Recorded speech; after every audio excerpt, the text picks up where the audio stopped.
नबी करीम सल्लल्लाहु अलैहि वसल्लम ने फरमाया, गोद में 3 बच्चों के सिवा किसी ने बात नहीं की। पहले ईसा अलैहिस्सलाम थे, दूसरे बनी इसराइल में एक बुजुर्ग थे जिनका नाम जरीज था। वो नमाज पढ़ रहे थे कि उनकी माँ ने उन्हें पुकारा। उन्होंने अपने दिल में कहा कि मैं वालिदा का जवाब दूं या नमाज पढ़ता रहूं। इस पर उनकी वालिदा ने गुस्सा किया और बद्दुआ की, ऐ अल्लाह, इस वक्त तक इसे मौत न आए जब तक ये बदकार औरतों का मुंह न देख ले। जरीज अपने इबादत खाने में रहा करते थे।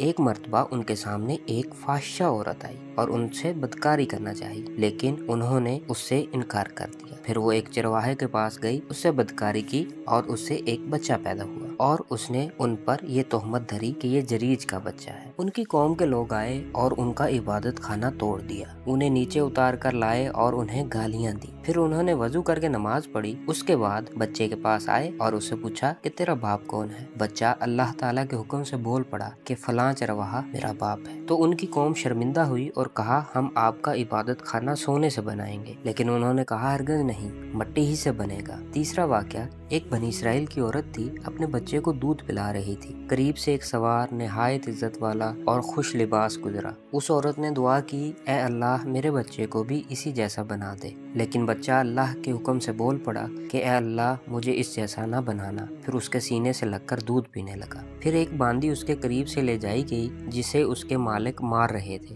तो उस औरत ने दुआ की, ऐ अल्लाह, मेरे बच्चे को इस जैसा ना बनाना। बच्चे ने कहा, ऐ अल्लाह, मुझे इसी जैसा बना दे। उस औरत ने पूछा, ऐसा तुम क्यों कह रहे हो? बच्चे ने कहा कि वो सवार जालिमों में से एक जालिम था और इस बांदी से लोग कह रहे थे कि तुमने चोरी और बदकारी की, हालांकि इसने ऐसा कुछ भी नहीं किया था।